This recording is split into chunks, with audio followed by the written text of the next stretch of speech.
వ్రాయబడి ఉన్నది. కానీ సందర్భం తెలియాలి, ఆ సమయం తెలియాలి, ఆ కాలం తెలియాలి. కాలాన్ని, సమయాన్ని, సందర్భాన్ని ఏమీ ఆలోచించకుండా ఇష్టం వచ్చినట్టు మాట్లాడితే అది కరెక్ట్ కాదండి. ఒక అతను అంటున్నాడు, ఇదిగో ఆదియందు దేవుడు భూమి ఆకాశములు ఇవన్నీ చేశాడు కదా, 6 దినాలు సృష్టి చేశాడు కదా, మీ దేవుడు ఆక్సిజన్ సృష్టించడం మర్చిపోయాడు, మనకు అదే కావాలంటున్నాడు. ఆక్సిజన్ సృష్టించడం మర్చిపోయాడు అంట దేవుడు. ఏమండి, మనిషిని చేసి 6వ దినాన్న నరుణ్ణి చేసి జీవవాయువును ఊదగా అన్నరా?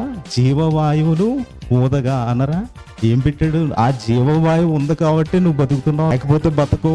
అది దేవుడు పెట్టిందే, అది ఉండాలి. ఆక్సిజన్ తర్వాత చెట్లు ఉన్నాయి, ఎక్కడి నుంచి ఆక్సిజన్ రిలీజ్ అవుతుందండి? చెట్ల నుంచి. ఆక్సిజన్ రిలీజ్ అవ్వాలంటే చెట్ల నుంచి రిలీజ్ అవుతుంది కదా. చెట్లను ఎప్పుడు చేశాడు? మనిషి కంటే ముందా తర్వాత? ముందే.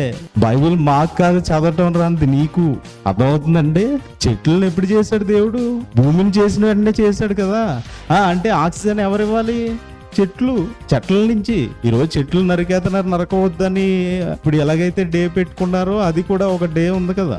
అలాగా అంటే తెలియకుండా మనం మాట్లాడకూడదు,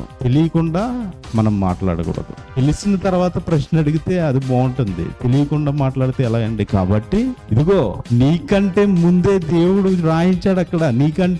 నీకున్న జ్ఞానానికి దేవుడికున్న జ్ఞానానికి ఒక టాలీ చేసుకోండి. ఈ టాలీ చేసుకుంటే చెట్ల నుంచే ఆక్సిజన్ అవుతుంది. మనిషి కంటే ముందే చెట్టుని చేశాడు ఆయన. ఆలోచించండి.